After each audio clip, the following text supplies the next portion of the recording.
DD किसान, बदलते भारत की शान।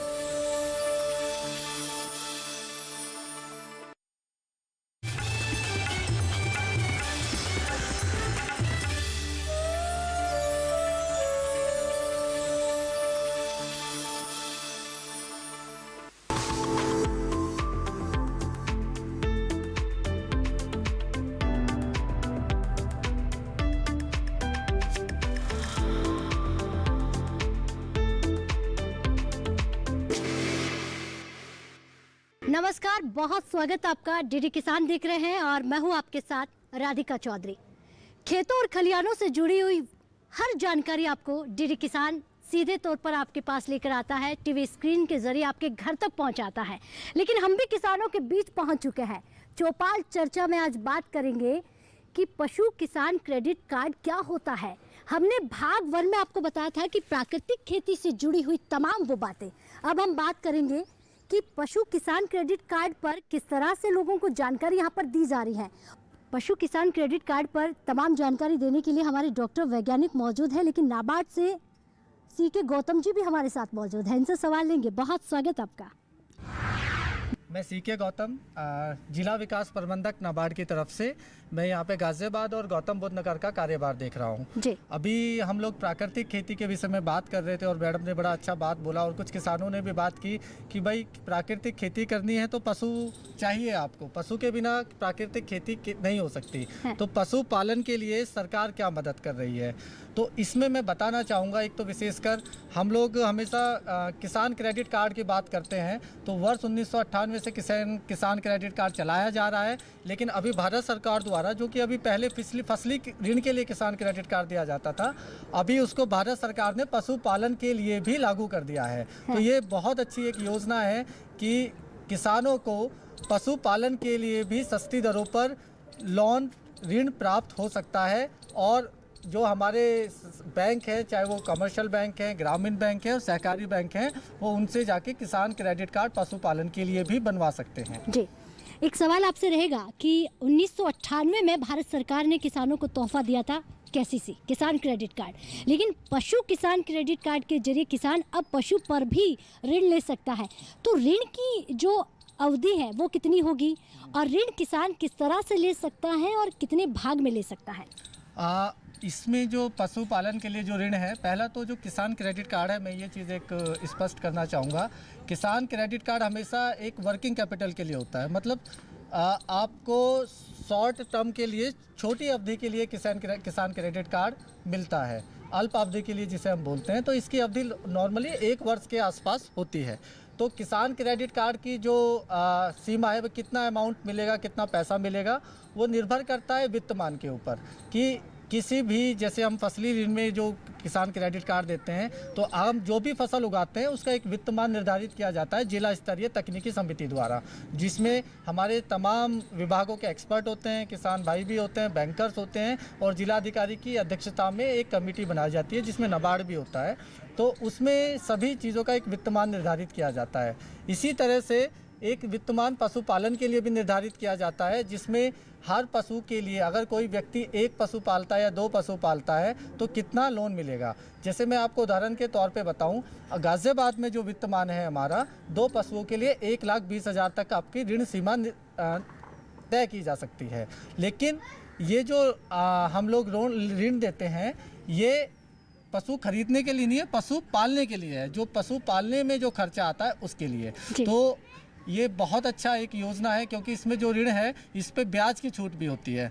इसमें जो कितने % जो है ब्याज की छूट किसानों को मिलेगी? इसमें देखिए 3 लाख तक का कोई भी आप जो ऋण लेंगे, हमारे जो किसान भाई हैं पशुपालन के लिए, वो आपको 7% पे बैंक देता है। अगर आप उसे समय से चुका देते हैं तो आपको समय से, मतलब एक वर्ष की जो भी अवधि उन्होंने बैंक ने निर्धारित की है, अगर आप उसको समय से चुका देते हैं तो आपको 3% की और ब्याज की छूट मिलती है। तो आपको इफेक्टिवली 4% वार्षिक के तौर पे आपको ऋण मिल जाता है। तो इससे सस्ता ऋण कहीं और नहीं मिलेगा। बहुत ही महत्वपूर्ण जानकारी किसानों को दी जा रही है, लेकिन बहुत शुक्रिया। बैठ जाइए। यहाँ पर डॉक्टर SK मलिक जी भी मौजूद है। आपसे भी यही सवाल होगा कि किसान क्रेडिट कार्ड किसानों के पास आमतौर पर मिल जाता है, लेकिन पशु किसान क्रेडिट कार्ड पिछले वर्ष जब से ये घोषणा हुई है कि अब किसान अपने पशुओं के लिए भी ऋण ले सकता है, तो इसको बनाने के लिए कहाँ से जानकारी जुटाएंगे किसान? जो पशु किसान कार्ड है और इसके साथ ही फिशरीज के लिए भी है, मछली पालन के लिए भी किसान क्रेडिट कार्ड बनाए जा रहे हैं। ये योजना पहले जैसे एग्रीकल्चर का किसान केसीसी चले आ रहे थे 1998 से, अब जो है ये फरवरी 2019 से ये जो माननीय केंद्रीय मंत्री हैं रूपाला जी और इससे पहले गिरिराज किशोर जी थे, उनके ज़माने से ये इफ़ेक्टिवली चीज़ चल रही है। और इसमें किसान को पहले क्या था कि ज़मीन की आवश्यकता थी, लेकिन इस योजना में 1.6 लाख तक जो ऋण है ये बिना किसी कोलेटरल सिक्योरिटी के, ना उसको ज़मीन की गिरवी रखनी है, मात्र अगर उसके पास पशु हैं तो उसको कोई भी जमानत नहीं देनी है, उसको 1.60 तक जो है लोन स्वीकृत हो रहा है। और इसके लिए हमारे डिपार्टमेंट से, पशुपालन विभाग से भी प्रत्येक जो ब्लॉक है और जो उसके अंदर जितने हॉस्पिटल्स हैं वहाँ ब्लॉक लेवल पे वो एक महीने वीकली कैंप लगा रहे हैं। उस कैंप में बैंक के अधिकारी भी मौजूद रहते हैं और हमारे वेटरनरी ऑफिसर्स मौजूद रहते हैं। तो किसान उस कैंप में पहुंचकर अपना वहां फॉर्म भी अवेलेबल हैं, अपने जो पर्स लेके भैंस जो भी या गाय पाल रहे हैं उसके कागजात ले जाएं, डॉक्टर वहां सर्टिफाई कर देगा और हाथों हाथ उनका केसीसी वहीं जो है एक्सेप्ट कर लिया जाएगा और वो फिर बाद में उसको दे दिया जाएगा। तो ये बहुत अच्छी योजना है, क्योंकि पहले ये होता था कि उसको कुछ ना कुछ मॉर्गेज करना पड़ता था। इसमें 1.6 लाख तक कोई मॉर्गेज की आवश्यकता नहीं है। और वो तो क्या हमारे किसान जागरूक हुए हैं? क्योंकि आपने तो तमाम ऐसे लोगों को देखा होगा जो इस जानकारी को नहीं जुटा पाते हैं, लेकिन उन तक जानकारी जो पहुँचाने की जिम्मेदारी है वो सरकार की और आपकी बनती है। तो कैसे पहुँचाते हैं? जनवरी में ही मैंने विभाग को छोड़ा है, पशुपालन विभाग में जो ये लगातार कैंप चलाए जा रहे थे और करीब 1.5 लाख लोगों को ये किसान क्रेडिट कार्ड की सुविधा जो उनके फॉर्म जमा करके मुहैया करा दी गई थी। अब भी ये प्रक्रिया अनवरत जारी है और प्रत्येक शुक्रवार को इसका कैंप लगता है। तो ये चीज़ जो है किसान इसको धीरे धीरे बड़ा एक्सेप्ट कर रहे हैं, नई चीज़ है और बड़ा उत्साह है किसानों में। तो बहुत शुक्रिया। किसानों से जान लेते हैं कि किसान कितने जागरूक हो गए हैं पशु किसान क्रेडिट कार्ड को लेकर, और इसके जरिए किसान ने कितना फ़ायदा जो है अपनी ज़मीन के लिए, पशुओं के लिए लिया है। जी, क्या नाम है आपका? किरण सिंह। पशु किसान क्रेडिट कार्ड की भी कहीं ना कहीं एक, अगर आप प्राकृतिक खेती करते हैं तो आपको मदद के लिए पैसे की ज़रूरत पड़ती है। किसान क्रेडिट के जरिए आप मदद लेते हैं, लेकिन पशु किसान क्रेडिट के जरिए आप अपने पशुधन पर भी ऋण ले सकते हैं। क्या जानकारी है इसके बारे में आपको? अभी कोई जानकारी नहीं आई हमारे पास। आपने बनवाया है पशु किसान क्रेडिट कार्ड? नहीं बनवाया अभी। जी, तो ये जानकारी जो है आपको हमारे यहाँ पर डॉक्टर हैं वो देंगे, किरण जी को। आप बताएंगे कि नाबार्ड से हमारे साथ सीके गौतम जी हैं।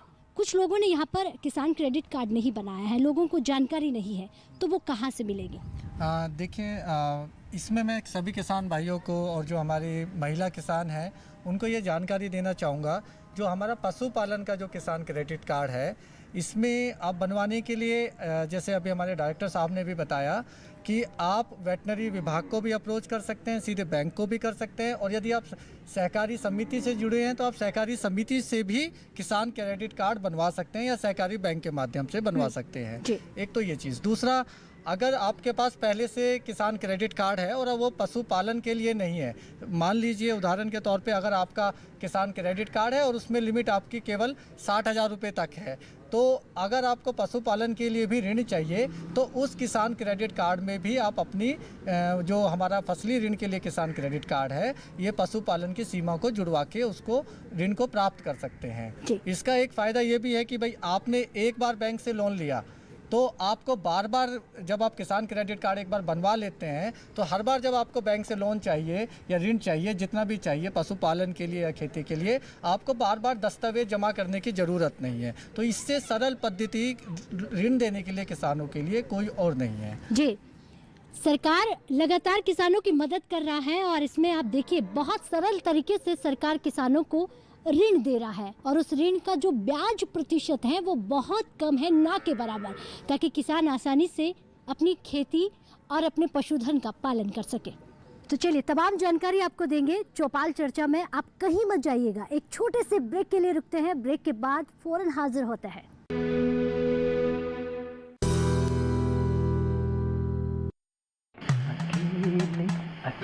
अरे वाह भैया, अकेले अकेले। अरे तू भी ले, पर खाएगा कैसे? मैं ऑर्गेनिक खेती की बात कर रहा रे बेटे। अकेले अकेले खेती कब तक करेगा? मतलब? गांव में 20-25 किसानों का समूह बना के पंजीकरण करवा ले, फिर सरकारी ट्रेनिंग भी मिलेगी और मुफ्त जैविक बीज खाद भी। फिर बीजीएस ऑर्गेनिक की सरकारी मोहर के साथ तेरी उपज आकर्षक पैक में पहुंचेगी बड़े बाजार तक। अच्छा? हाँ। अरे भाई कहाँ चल दिया?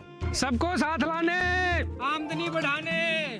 तो किसान भाई समझ गए ना, साथ मिलकर ऑर्गेनिक खेती कीजिए, अपनी परंपरा को आगे बढ़ाइए, ज्यादा मुनाफा कमाइए। माटी से प्रेम की परंपरा है परंपरागत खेती।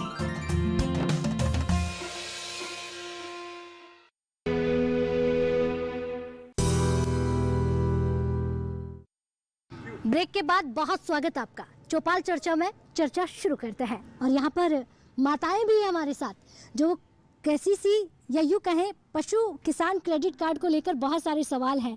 ये यहाँ पर जो गाय भैंसें मुझे नज़र आ रही हैं, जितनी भी गाय यहाँ पर बंधी हुई है, मैंने सुना है आप ही पालन पोषण करती है इनका? हाँ जी, मेरा बेटा करता है। हाँ जी, यानी कि आप और बेटा दोनों मिलकर करते हैं। तो क्या आपने केसीसी कार्ड बनाया है? जी नहीं। नहीं बनाया है? जी नहीं। तो इसके लिए हमारे वैज्ञानिक डॉक्टर नाबार्ड से मौजूद हैं। कुछ सवाल है आपका? हाँ जी, मैं पूछना चाहूँगी कि अगर हम ये क्रेडिट कार्ड बनवाते हैं तो उसके लिए हमें क्या गारंटी देनी होगी? जी, बहुत ही महत्वपूर्ण सवाल पूछा है माता जी ने कि अगर किसान क्रेडिट कार्ड बनवाते हैं तो गारंटी के तौर पर हमें क्या देना पड़ेगा, और इसका जवाब जो है डॉक्टर साहब हमें देंगे कि अगर किसान क्रेडिट कार्ड बनवाएं तो उनको गारंटी के तौर पर क्या क्या रखना पड़ेगा। किसान क्रेडिट कार्ड पशुधन के लिए अगर बनवाना है तो इसके लिए कोई गारंटी की आवश्यकता नहीं है। मैं जैसा आप जानते हैं कि 1.6 लाख तक कोई कोलेटरल सिक्योरिटी की ज़रूरत नहीं है। बिना किसी सिक्योरिटी के खाली उनके पशुओं के आधार पर ही उनको क्रेडिट कार्ड मिल जाएगा जी। तो इसमें और इसके ऊपर अगर ये लोग जैसे कोऑपरेटिव सोसाइटी है दूध की, अगर उसके सदस्य हैं और वहाँ अपना दूध देते हैं तो इनको 3 लाख तक भी इसमें वो दिया जाएगा, माने ऋण दे सकते हैं। और उस ऋण के लिए इनको कोऑपरेटिव का मेंबर होना चाहिए जी। अगर ये कोऑपरेटिव के मेंबर हैं तो वो उनकी मिल्क सप्लाई के आधार पे इनको 3 लाख तक की गारंटी दे देते हैं। तो किसान को गारंटी नहीं देनी होगी, उसके लिए जो समिति है वो उसकी गारंटर हो जाती है। जी चलिए, बहुत शुक्रिया। किसानों को कोई गारंटी नहीं देनी है, बहुत आसान तरीके से आप पशु किसान क्रेडिट कार्ड बनवा सकते हैं, उसका फ़ायदा सीधे तौर पर आप ले सकते हैं। लेकिन यहाँ पर असीम जी भी हैं, उनसे भी जानेंगे। असीम जी, क्या पशु किसान क्रेडिट कार्ड आपने बनवाया है? क्योंकि जहाँ पशु की बात आती है आपका नाम ज़रा जुड़ जाता है। तो जहाँ तक पशु किसान क्रेडिट कार्ड की बात है वो तो मैंने नहीं बनवाया है, मुझे आवश्यकता नहीं पड़ी है, पर जानना ज़रूर चाहूँगा कि कैसे बनता है। उसकी काफ़ी अच्छी जानकारी यहाँ मिल चुकी है ऑलरेडी। जी, असीम जी ने पशु किसान क्रेडिट कार्ड नहीं बनवाया है क्योंकि इन्हें ज़रूरत नहीं पड़ी, लेकिन बहुत आसान तरीके से हमारे वैज्ञानिक डॉक्टर नाबार्ड से आए हुए तमाम जानकारी आपको दे रहे हैं। क्या नाम है आपका? नगेंद्र। आपने पशु किसान क्रेडिट कार्ड बनवाया है? नहीं। कोई सवाल आपका? जो नाबार्ड से हमारे साथ सहयोगी बैठे हुए हैं जो लगातार आपको जानकारी दे रहे हैं। नहीं, यही है बस भाई, ये कार्ड बन जाए तो अच्छा पशुओं पे। तो कभी आपने कोशिश की बनवाने की? नहीं जी, कोशिश नहीं की है, लेकिन ये मालूम है कि अगर ये बन जाता है तो फ़ायदा हमें सीधे तौर पर होने वाला है। जो बार बार हमारी भारत सरकार कहती है कि किसानों की आय दोगुनी होगी, किसानों के चेहरे पर मुस्कुराहट होगी तो ही हम उन्नति कर सकते हैं। और यहाँ पर और भी हमारे साथ जो डॉक्टर बैठे हुए हैं उनसे मैं जानना चाहूँगी। लक्ष्मण जी, किसान क्रेडिट को लेकर हम यहाँ पर तमाम जानकारी जो है किसान भाइयों को दे रहे हैं केसीसी को लेकर, तो क्या आपने इन लोगों को ये जानकारी देने के लिए किस तरीके से लोगों के बीच आप आते हैं? देखिए फार्मर हमारे जो हॉस्पिटल्स हैं ब्लॉक लेवल पे है या जो भी स्टेट हॉस्पिटल्स हैं वहाँ पे पशुपालक आ सकते हैं और केसीसी से संबंधित जो भी जानकारी हमारे पास उपलब्ध होती है, जो नियम है, जो उनको बैंक की जो शर्तें होती हैं, वो क्या क्या ज़रूरत होती है, तो हम मतलब एक आसान भाषा में पशुपालक को समझा देते हैं और वो अपना फार्म अप्लाई कर सकते हैं। उसके बेसिस पे उनको किसान क्रेडिट कार्ड उपलब्ध हो जाता है। जी चलिए, तो किसान क्रेडिट कार्ड को लेकर तमाम जानकारी जो है चौपाल चर्चा में दी जाती है। पशु किसान क्रेडिट कार्ड को लेकर भी यहाँ पर पिछले वर्ष यानी या कहें गत वर्ष में भी इसको लेकर तमाम जानकारी सरकार के द्वारा किसानों को पहुँचाई गई है। सवाल हमारे यहाँ पर युवा जो है वो भी करना चाहते हैं, इनसे जान लेते हैं। क्या नाम है आपका? सचिन कुमार। सचिन, कोई सवाल आपका? मेरा सवाल है जी, जैसे इस पशुपालन की व्यवस्था को बढ़ाने के लिए, जैसे हमें क्रेडिट कार्ड की अभी चर्चा सुन रहे हैं, इस क्रेडिट कार्ड से हम पशुपालन की व्यवस्था को कैसे बढ़ा सकते हैं आगे? जी, हम जैसे इस पशुपालन से रोजगार पाना चाहते हैं, तो इस क्रेडिट कार्ड से लेने से हमें क्या व्यवस्था मिल सकती है? इससे उम्र क्या है आपकी? उम्र 20 साल। 20 साल के युवा भी यही सोच रहे हैं कि पशुपालन से क्या हम भी असीम जी की तरह बहुत बड़ा कारोबार या यूँ कहें बहुत बड़ी उन्नति खुद की कर सकते हैं पशुपालन के जरिए। क्या इसकी सहायता सरकार किस तरह से हमें देगी? जी बिल्कुल, बड़ा अच्छा सवाल पूछा उन्होंने और इस विषय में मैं जानकारी देना चाहूँगा कि भारत सरकार ने आत्मनिर्भर भारत पैकेज की जब घोषणा की थी तो उसमें एक उन्होंने animal husbandry infrastructure development fund का एक घोषणा की थी 15,000 करोड़ की। तो उस AHIDF के तहत आप ऋण ले सकते हैं, उसमें भी आपको ऋण पर 3% की ब्याज की छूट है। तो आप यदि पशुपालन कर रहे हैं और अपना व्यवसाय, जैसे उन्होंने बोला हम अपना व्यवसाय करना चाहते हैं, आप डेयरी लगाना चाहते हैं, आप मिल्क प्रोसेसिंग करना चाहते हैं, पनीर बनाना चाहते हैं, मिल्क की पैकेजिंग करना चाहते हैं, तो आप AHIDF के अंतर्गत ऋण लेकर वो अपना व्यवसाय कर सकते हैं। सस्ती दरों पर आपको ऋण मिल जाएगा और उस पर 3% की ब्याज की छूट अभी आपको मिलेगी। एक तो ये चीज़ है। दूसरा, इस विषय में मैं एक और जानकारी देना चाहूँगा, क्योंकि हम लोग परंपरागत खेती की भी बात कर रहे हैं, कि भारत सरकार ने एक animal husbandry infrastructure development fund के साथ साथ एग्रीकल्चर इंफ्रास्ट्रक्चर फंड का भी एक घोषणा की, जो अभी क्रियान्वित है हमारे यहाँ पे और हम लोग भी उस पर काफ़ी बड़े स्तर पे उसको कार्यरत हैं, कि जिसमें 1 लाख करोड़ का जो पैकेज भारत सरकार ने एग्रीकल्चर सेक्टर में इंफ्रास्ट्रक्चर को प्रमोट करने के लिए घोषित किया। तो इसमें भी आपको 3% की ब्याज की छूट उपलब्ध है। इसके साथ साथ इसमें आपको क्रेडिट गारंटी, अगर आपके पास गारंटी नहीं है तो उसकी भी सुविधा नाबार्ड के माध्यम से या CGTMSE जो credit guarantee trust micro small enterprises है, जो सिडबी के पास मैनेज होता है, उसमें आपको गारंटी मिल सकती है। इसके साथ साथ एक बड़ा अच्छा जो आजकल भारत सरकार की तरफ से जो प्रयास किए जा रहे हैं कि किसी भी सरकारी योजना से आपको जुड़ना है, सरकारी अधिकारी तो हैं ही, ज़िले में हम लोग काम कर रहे हैं, लेकिन हर एक योजना के लिए एक पोर्टल बनाया जा रहा है। जैसे हमने बोला भाई आपको मिल्क प्रोसेसिंग यूनिट लगानी है, कोई भी प्रोसेसिंग प्लांट लगाना है, पैकेजिंग यूनिट लगानी है, तो आपका बड़ा सरल सी प्रक्रिया है बड़ा कि आप AHIDF का एक उद्यम मित्रा पोर्टल है, उस पर जाइए, गूगल में करिए। आप सभी युवाओं के पास स्मार्टफोन है तो स्मार्टफोन में उद्यम मित्रा पोर्टल पे जाइए, आवेदन करिए और आप उसमें भी आप अपना आवेदन डाल सकते हैं। तो प्रक्रिया को बहुत सरल बना दिया गया है सरकार की तरफ से। लेकिन CK गौतम जी, एक सवाल मेरा आपसे इस बीच ही रहेगा, पोर्टल पर जो लोग नहीं जा पाते हैं, इंटरनेट से जो लोग नहीं जुड़ पाते हैं, सीधे तौर पर हम ये कहें कि हम किसानों की बात कर रहे हैं, बिल्कुल, तो उनको हम साधारण तरीके से जानकारी देना चाहें तो कैसे देंगे? देखिए, हाँ, ये तो मैंने, क्योंकि एक युवा का सवाल था तो मैंने उनके लिहाज से एक आंसर दिया। अगर आपको इस योजना के तहत कोई भी और जानकारी चाहिए तो ज़िले में जो हमारे पशुपालन विभाग है, आप उनसे संपर्क कर सकते हैं। हमारे यहाँ अग्रणी जिला प्रबंधक जो लीड बैंक मैनेजर होते हैं, उनकी जिम्मेदारी है कि ज़िले में जो हमारे प्राथमिकता वाले क्षेत्र हैं उनको ऋण के प्रवाह को बढ़ाना। ज़िले में नाबार्ड भी उपस्थित है, तमाम अधिकारी हैं, वो उनको संपर्क स्थापित कर सकते हैं। चलिए, नाबार्ड भी है, तमाम अधिकारी भी मौजूद हैं और आत्मनिर्भर भारत को बनाना है, तो आत्मनिर्भरता को लेकर युवाओं के कई सारे सवाल हैं, इस पर चर्चा करेंगे। लेकिन एक छोटे से ब्रेक के लिए यहाँ पर रुकते हैं, फौरन हाजिर होते हैं बहुत सारे सवालों के साथ।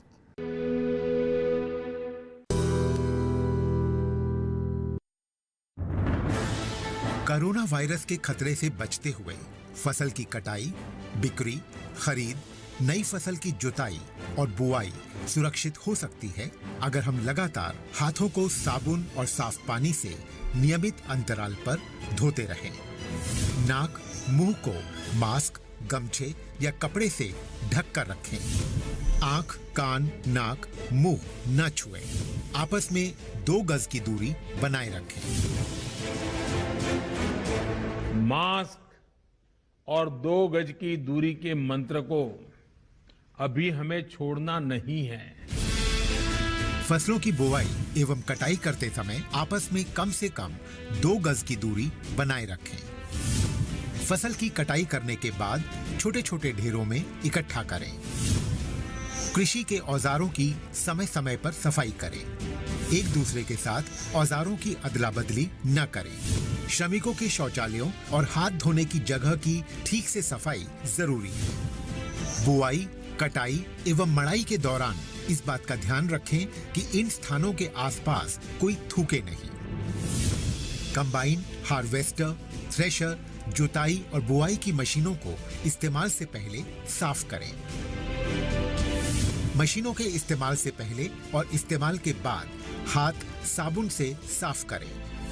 वाहनों, बोरियों, थैलियों और पैकिंग के दूसरे सामान की साफ सफाई पर भी खास ध्यान दें। खरीद केंद्र पर आने से पहले किसानों एवं श्रमिकों की जांच। खरीद केंद्रों पर भीड़ न लगाएं एवं किसानों को बारी बारी से बुलाएं। गोदामों पर खरीदी हुई फसल को लेने में शीघ्रता करें ताकि किसानों एवं श्रमिकों को रुकना ना पड़े। कोरोना के खतरे से बचाव और अधिक जानकारी के लिए आरोग्य सेतु ऐप डाउनलोड करें। देश में खाद्य सुरक्षा के ये सिपाही भोजन की निरंतर उपलब्धता को सुनिश्चित करते हैं। किसान स्वस्थ रहें तभी हम कोरोना वायरस से जीत पाएंगे, आगे बढ़ पाएंगे। किसान सबल, देश प्रबल।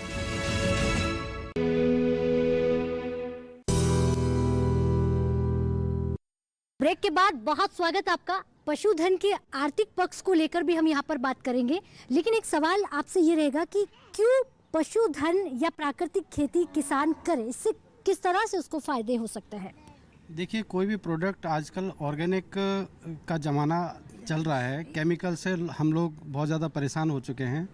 तो ऑर्गेनिक जैसे प्रोडक्ट, अगर जैसे दूध को ही ले लें तो खेती, जो प्राकृतिक खेती है उसकी इनपुट कॉस्ट बहुत कम हो जाती है। अच्छा। उसमें खाद की ज़रूरत नहीं है, मतलब किसान को मार्केट से यूरिया नहीं लाना है नहीं, कोई भी जो मतलब केमिकल वाले जो खाद है वो किसान को मार्केट नहीं जाके अपना खाद खेती के लिए खुद पैदा कर सकता है। तो पशुपालन जो एक मतलब व्यवसाय है उसकी बहुत बड़ी खूबसूरती ये है कि वो खेती के लिए खाद भी उपलब्ध हो जाता है उससे। जी।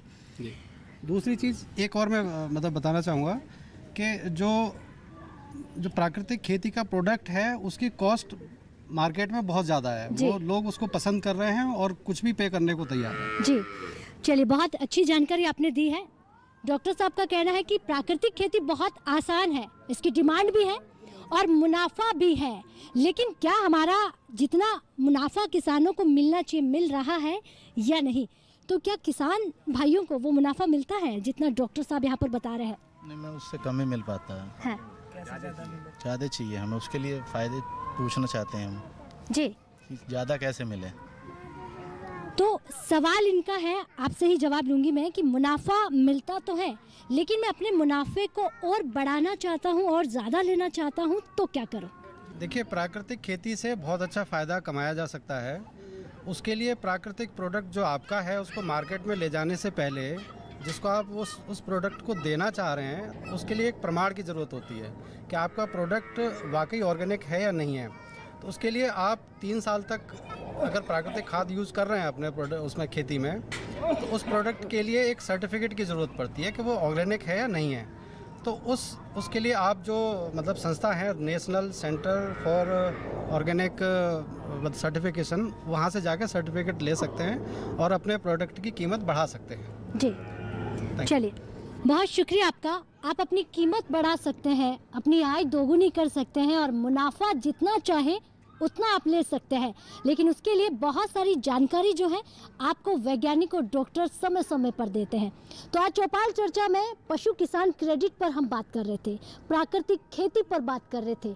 आत्मनिर्भर भारत बनाना है, इसको लेकर आपको वो तमाम जानकारी होनी चाहिए। लेकिन अब समय बदलते हुए समय के दौर में हम ये भी देख रहे हैं कि हमारा किसान भाई जागरूक हो गया है, महिलाओं ने मोर्चा संभाल लिया है और अब गोबर से सिर्फ उपले नहीं बनाए जाते हैं, उससे अपनी खाद और उसी खाद से किस तरह से खेती में उपजाऊ मिट्टी बनाकर और फसल को बेहतर तरीके से बनाना भी हमारे किसान सीख गए हैं। तो चलिए इजाज़त चाहेंगे चौपाल चर्चा में आज इतना ही, फिर मुलाकात करेंगे। तब तक के लिए डीडी किसान देखते रहिए। अगर ये कार्यक्रम आपसे छूट जाए तो हमारे YouTube चैनल के जरिए आप दोबारा भी देख सकते हैं। नमस्कार।